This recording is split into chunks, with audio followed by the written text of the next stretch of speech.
مقام الإمام زين العابدين في قرية علي رج محافظة نينوى إحدى أهم الأماكن الدينية المقدسة لدى أتباع أهل البيت عليهم السلام في الموصل، حيث كانوا يحيون فيه مراسيم عاشوراء.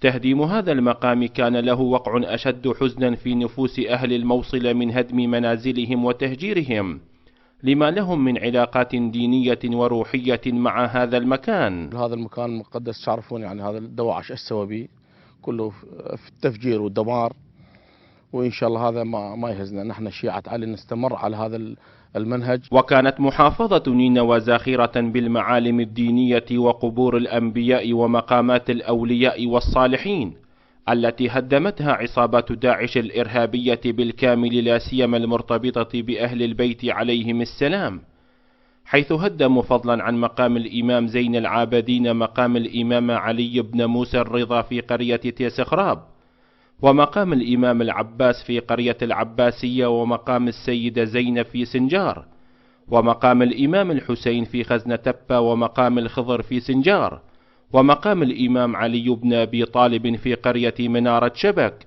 بالإضافة إلى جميع الحسينيات والمساجد. سووا داعش يعني ما يثني من عزيمتنا، واحنا ان شاء الله ماضين على هالمسير، واحنا ان شاء الله اقوياء. بجوار مقام الإمام زين العابدين عليه السلام الذي فجرته عصابة داعش الإرهابية في أول يوم دخولها هذه القرية، قام مجموعة من منتسبي الجيش العراقي بإقامة أول موكب عاشورائي بذكرى استشهاد الإمام الحسين عليه السلام وأربعينيته الخالدة. عدنا لنجدد هذا العهد مع أبا عبد الله الحسين، والمواكب اليوم أول موكب هذا يصل إلى هذا المنطقة. ويؤكد أتباع أهل البيت في محافظة نينوى أن بناء تلك المقامات يعد من أولى أولوياتهم حال عودتهم وتحرير كامل المحافظة من داعش وفكره الظلامي.